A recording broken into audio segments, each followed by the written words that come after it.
Baiklah, Bapak Ibu, saudara-saudari sekalian, Sukihoto Namo Buddhaya. Pada hari ini, Bante mau lanjutkan cerita kita tentang Anatta Lakkhana Sutta, di mana di kemarin kita sudah bahas bagaimana Anatta Lakkhana Sutta ini membahas kurang lebih yang Anda baca tadi adalah dua ya, aku, dan yang kedua adalah tentang ketidakkekalan. Yang aku, ya mudah-mudahan dengan penjelasan Bante yang kemarin Anda sudah bisa mengerti, karena sampai tadi Bante tunggu nggak ada yang bertanya ya, jadi sudah pada hebat, sudah pada jago mengatasi akunya. Nah jadi kalau next sudah datang ke wihara, sudah nggak berantem lagi ya, jadi akunya sudah hilang ya, jadi sudah nggak ada ini punya aku, ini makanan aku, ini pemberianku ya, jadi sudah nggak ada istilah itu ya, ini gelasku dan seterusnya. Nanti kalau Bante nggak ambil yang aku punya, aku kecewa. Nah itu ya, jadi ketika Anda nanti sudah kembali ke dalam normal life, Anda ke wihara, diharapkan akunya ini hilang ya, jadi itu ya. Dan sekarang yang kedua, Bante mau cerita tentang ketidakkekalan, Bapak Ibu. Tadi di dalam pertanyaan dengan para biku, Buddha bertanya, para biku, apakah jasmani ini kekal atau tidak kekal? Jawaban para biku, ya Bante, jasmani ini adalah tidak kekal. Kalau yang tidak kekal ini kita melekat, apakah menderita atau bahagia? Mereka bilang duka Bante, penderitaan kalau kita melekat sama yang tidak kekal. Nah oleh karena itu sekarang kita akan membahas ketidakkekalan yang membuat Anda, nomor 2, membuat Anda selalu menderita. Bante kasih contoh apa ya? Bante kasih contoh ini jam ya, jam ketika kita beli ini masih baru ya, ini masih baru, masih bagus, masih disayang-sayang. Ketika jam ini pecah atau kita bilang kayak rusak lah ya, apa yang terjadi sama kita? Waduh Bante, ini kan saya punya, kenapa bisa rusak? Kenapa harus jam saya ini yang rusak, bukan jam yang lain? Nah ini kita bilang namanya kita harus mulai memahami ketidakkekalan. Kalau kita tidak memahami ketidakkekalan ini, ujung-ujungnya Anda selalu merasa Anda doang yang menderita. Anda doang yang menderita. Jadi kebanyakan konsep umat Buddha selalu ketika orang meninggal aja baru pakai sabe sankara anicca ya. Ketika orang meninggal, sabe sankara anicca. Dia nggak tahu, dia punya diri sendiri, sabe sankara anicca. Setiap saat bisa berubah dan setiap saat bisa nafasnya berhenti. Dia nggak tahu ya, selalu ketika orang meninggal, oh sabe sankara anicca, jago amat. Padahal sabe sankara anicca ini, segala sesuatu yang kita punya di sini adalah tidak kekal Bapak Ibu. Termasuk badan jasmani kita, perasaan kita, pikiran kita, kesadaran dan indria kita semua tidak kekal. Badan jasmani, Bante rasa Bante nggak usah kasih contoh ya. Badan jasmani, setiap dari kita akan selalu merasa menjadi tua, kalau nggak tua akan sakit. Berarti jasmani kita ini adalah tidak kekal. Jadi ketika kita sudah tahu bahwa jasmani ini tidak kekal, ya udah. Jadi jangan sampai, aduh Bante, kan katanya Buddha jasmani ini tidak kekal. Kogun, dicabut itunya. Nah, ya, cabut itu dulu. Baru dinyalain ulang. Matiin, nyalain lagi. Nah, jadi banyak dari kita yang selalu bilang bahwa matiin, nyalain lagi. Matiin dulu, pencet, nyalain lagi. Karena kita selalu bilang bahwa jasmani kita tidak kekal, maka kita selalu bilang, wah Bante, jasmani saya kan tidak kekal. Jadi harus dirawat. mesti dirawat ya. Dirawatnya bagaimana? Ya pergilah ke tukang suntik ya, disuntik, dijahit, ditarik sana, ditarik sini. Akhirnya sampai seluruh di muka dia adalah plastik. Ya, jadi seperti itu. Karena tidak memahami ketidakkekalan. Atau yang paling lucu, oma-oma ya, sudah harusnya putih tetapi jadinya bukan putih lagi, hitam. Bahkan bukan hitam lagi ya, bisa merah, kuning dan seterusnya rambutnya. Berarti ini masih melekat atau tidak memahami ketidakkekalan. Sama halnya, ketidakkekalan yang kita nyata-nyata kita hadapi hari ini adalah apa Bapak Ibu?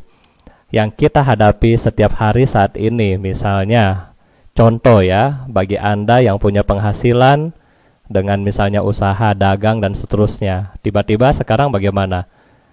Turun ya, turun karena ada perlemahan ekonomi.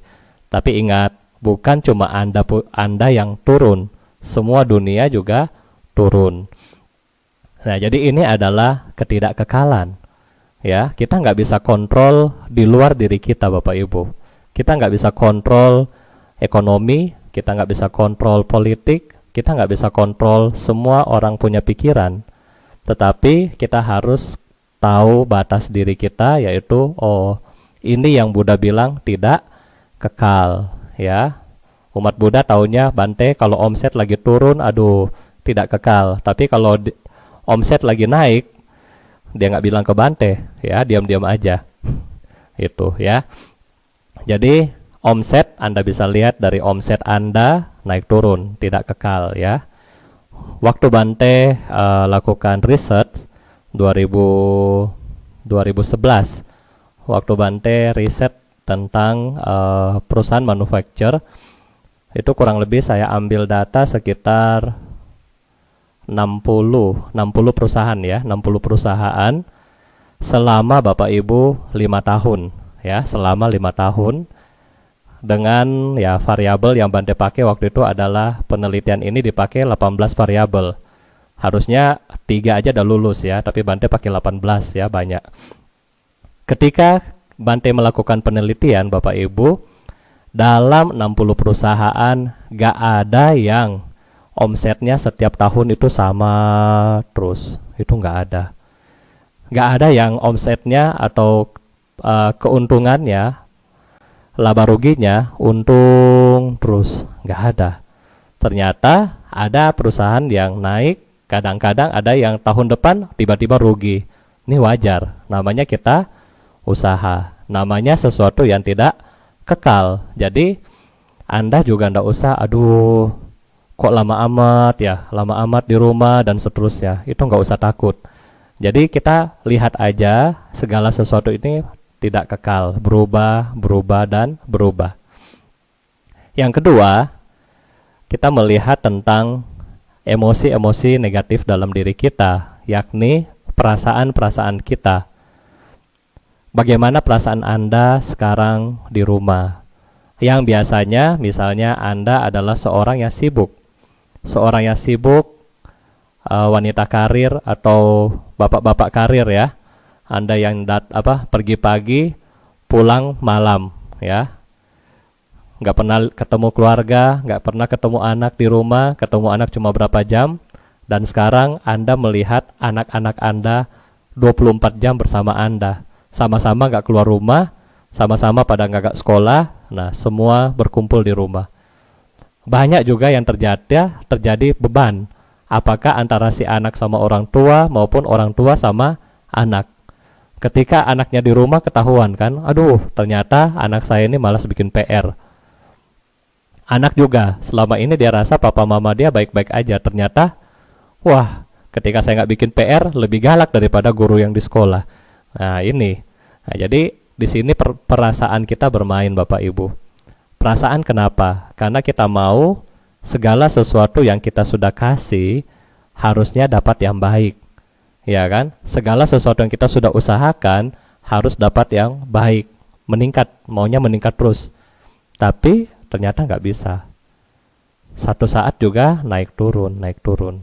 Jadi inilah yang kita bilang perubahan Bapak Ibu. Jadi Kalau kita melekat sama perubahan, kita nggak mau mengakui perubahan, maka kita adalah orang paling menderita di dunia. Kenapa? Bante kasih contoh kembali, walaupun Bapak Ibu jam ini tidak rusak, tetapi dalam 10 tahun ke depan dari hari ini, dari hari pertama kita beli jam ini, apakah warna, apakah baterai, apakah debu, noda dan seterusnya sudah merubah jam ini? Ya. Jadi walaupun barangnya memang tidak hancur, tetapi benda ini juga berubah. Ini adalah contoh di jasmani dan perasaan. Sekarang kita lihat ke dalam pikiran kita, Bapak Ibu. Pikiran kita ketika Anda di pagi hari, di saat ini, dan nanti malam, apa yang terjadi dalam pikiran kita? Juga selalu berubah-ubah, selalu anicca. Bagi orang yang suka dalam bidang manajemen, seperti Bante, kita suka proyeksi ya. Anggaran, perencanaan, waktu masih saya kerja, kita biasa sudah proyeksi, kira-kira perusahaan ini bakalan profit berapa banyak, perusahaan ini bakalan rugi berapa banyak, itu kita sudah bisa petakan. Tetapi, apakah yang kita proyeksi ini 100% benar? Nggak bisa, Bapak Ibu. Bagi orang sistem, mereka sudah membuat sistem dengan sangat baik. Apakah ketika sistem ini diimplementasikan, sistem ini berjalan sempurna? Enggak juga. Berarti apa? Tidak bisa kita pegang. Tidak bisa kita harapkan, oh harus sesuai dengan perencanaan begini. Enggak bisa. Selalu pasti ada perubahan. Nah, jadi dalam Diamond Sutra atau Sutra Intan ya, Buddha menjelaskan bahwa pikiran yang lalu tidak bisa dipegang, pikiran saat ini juga tidak bisa dipegang, pikiran depan juga nggak bisa dipegang. Jadi anggaplah pikiran kita sendiri seperti apa ya, busa begitu ya, begitu cepat berlalu, begitu cepat berlalu. Kita nggak bisa pegang bahkan pikiran kita sendiri, Bapak Ibu. Oleh karena itu, ketika kita melihat kembali ketidakkekalan dalam pikiran kita, kita juga akan seperti itu. Ya, jadi jangan melekat sama ketidakkekalan. Kita harus sadari semua ini bukan milikku. Semua ini adalah tidak kekal. Kalau saya tidak melekat sama keakuan saya, kalau saya tidak melekat sama keabadian, maka saya terbebas dari penderitaan. Oleh karena itu, usahakan setiap hari berupaya kita melihat ketidakkekalan di dalam diri Anda, di luar kita masing-masing. Ya, jadi jangan sampai karena kita tidak memahami ketidakkekalan ini terus membuat kita menjadi orang yang menderita. Oke, nah, dua hal ini juga seringkali dikambing hitamkan oleh umat Buddha ya. Dua hal ini, tidak ada aku dan anicca. Bante kasih contoh ketika Anda tidak bertanggung jawab dengan apa yang Anda lakukan. Jadi jangan sampai salah konsep ketika Anda mempraktekkan dalam kehidupan Anda sehari-hari. Misalnya, tidak ada aku, bukan aku, dan bukan milikku. Terus Anda tabrak orang, orangnya kecelakaan. Oh, bukan aku yang berbuat, karena tidak ada aku di situ. Wah, itu salah. Ya, itu bukan seperti itu. Konsepnya bukan seperti itu. Tetapi konsep yang ketika kita melakukan segala hal, baik atau buruk, kita harus tahu keberadaan diri kita dulu, kesadaran kita dulu. Ketika terjadinya objek, nah berarti di situ tetap kita yang melakukan ya, karena ada kesadaran di sana ketika kita melakukan. Sama halnya dengan ketika anak-anak kita begitu main-main ternyata vas bunga yang Anda paling sayang itu jatuh dan pecah. Dan anak Anda langsung bilang dengan gampangnya, oh Bante Dhammavuddho bilang sabe sankara anicca mah ya. Jadi jangan mama marah-marah. Itu salah ya. Itu salah. Jadi walaupun kita tahu dua konsep ini harus dibarengin dengan kesadaran kita. Harus dibarengin dengan kesadaran kita. Ya. Nah, hari ini Bante dapat 2 pertanyaan. Pertanyaan yang pertama, boleh nggak ya saya mendengarkan Dhamma sambil mengerjakan pekerjaan rumah? Ya, biasa ini ibu-ibu ya, apakah dia sambil memasak, sambil sambil gosok, ngepel dan seterusnya, apakah boleh Bante? Kalau dari segi Bante, ya nggak masalah ya. Dari segi Bante, Anda mau mendengarkan Dhamma ketika Anda melakukan aktivitas Anda, ya nggak apa-apa. Dibanding Anda dengar lagu, ya nggak apa-apa. Ketika Anda melakukan aktivitas, Anda sambil melakukan hal yang biasa-biasa aja, yang tidak membutuhkan konsentrasi yang begitu kuat, itu boleh. Jangan sampai ketika Anda lagi motong sayur, Anda dengar Dhamma. Ntar hati-hati tangannya kepotong kalau nggak ada konsentrasi. Nah, jadi ini boleh dilakukan kalau kita melakukan pekerjaan yang tidak terlalu membutuhkan banyak konsentrasi. Berikutnya,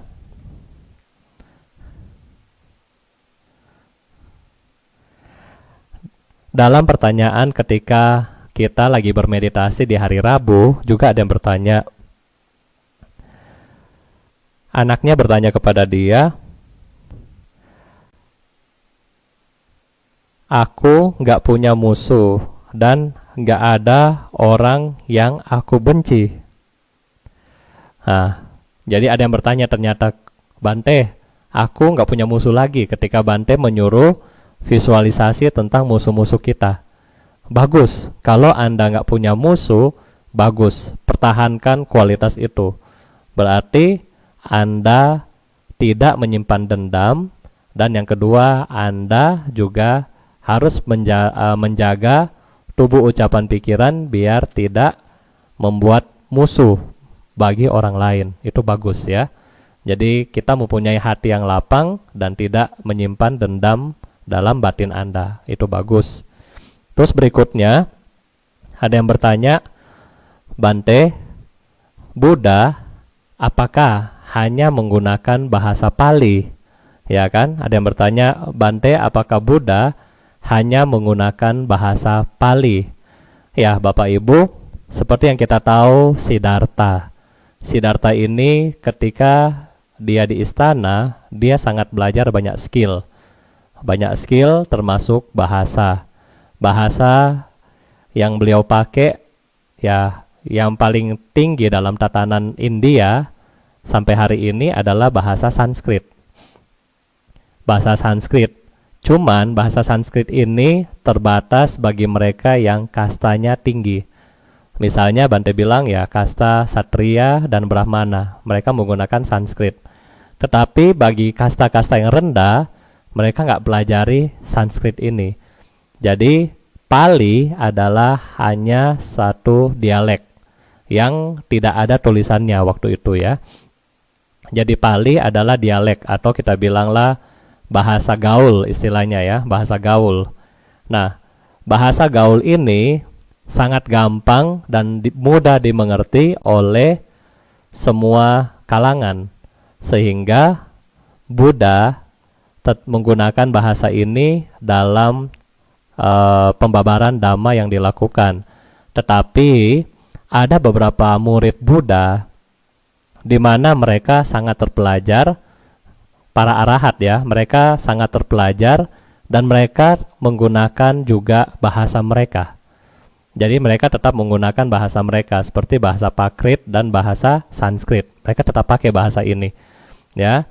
Jadi ketika dalam pembuatan Tipitaka yang kita baca sampai hari ini, nah itu terbagi dalam beberapa bahasa. Seperti yang dari Mahayana, kebanyakan mereka translate dari bahasa Sanskrit. Sedangkan dari Theravada kita paling banyak mengambil dari bahasa Pali, ya. Nah, jadi ini adalah hanya masalah bahasa. Ya, jadi tidak masalah banyak. Yang penting dua-duanya kita harus pelajari. Seperti setahu Bante di Sri Lanka. Nah, di Sri Lanka mereka tetap pakai bahasa Pali dan Sanskrit. Mereka belajar dua-duanya. Terus seperti yang di Tibet, dalam setahu saya dalam Tipitaka, Tipitaka mereka ada dalam beberapa bahasa. Ya, jadi bahasa Sanskrit ada, bahasa Palinya ada, dan bahasa Tibetannya juga ada. Mereka lengkap. Nah, jadi tetap kita belajar sama-sama semuanya ya. Kalau bisa dipelajari semua lebih bagus. Nah, jadi itu untuk pertanyaannya, dan sekarang sudah saatnya kita mau meditasi ya Bapak Ibu. Kita mau meditasi. Sekarang Anda boleh duduk dengan rileks untuk menjaga kesadaran kita ya. Kesadaran kita biar lebih cepat memahami keakuan dan lebih cepat memahami ketidakkekalan. Sekarang kita duduk dengan rileks. Kemudian kita mulai memperhatikan. Pertama adalah posisi duduk dulu. Dari ubun-ubun kita rasakan. Kita duduk dengan tegak sampai ke kaki. Kemudian dari kaki ke ubun-ubun. Dari ubun-ubun kembali ke kaki. Dari kaki ke ubun-ubun.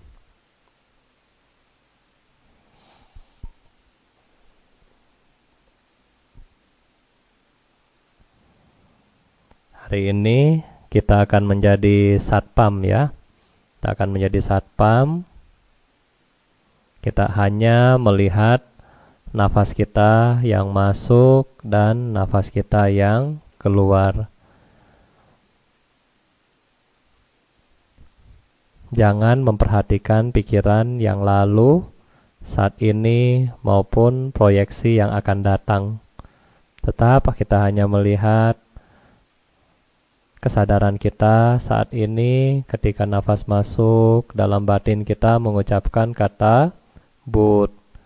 Nafas keluar, Do. Nafas masuk, Bud.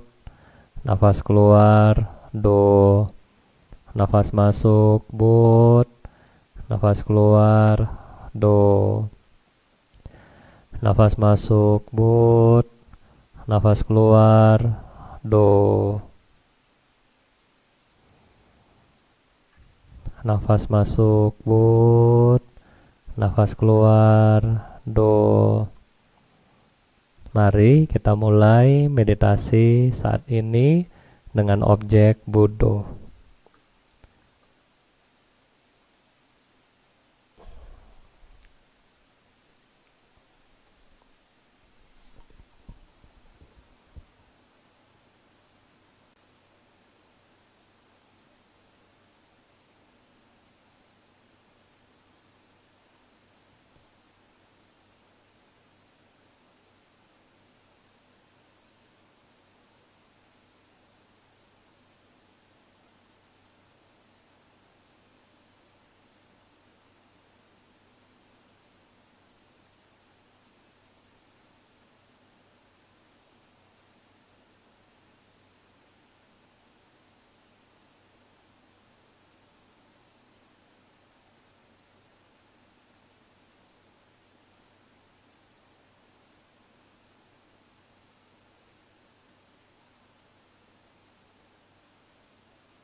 Tetap jaga kesadaran kita. Nafas masuk, but. Nafas keluar, do. Nafas masuk, but. Nafas keluar, do. Nafas masuk, but. Nafas keluar, do. Kita lanjutkan meditasi kita beberapa saat ke depan.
Tetap menjaga kesadaran kita.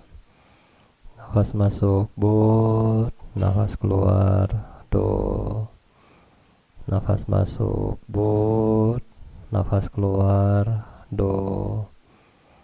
Nafas masuk, but. Nafas keluar, do. Sabe sata bawantu sukhi tata. Semoga semua makhluk hidup berbahagia. Sadu, sadu, sadu.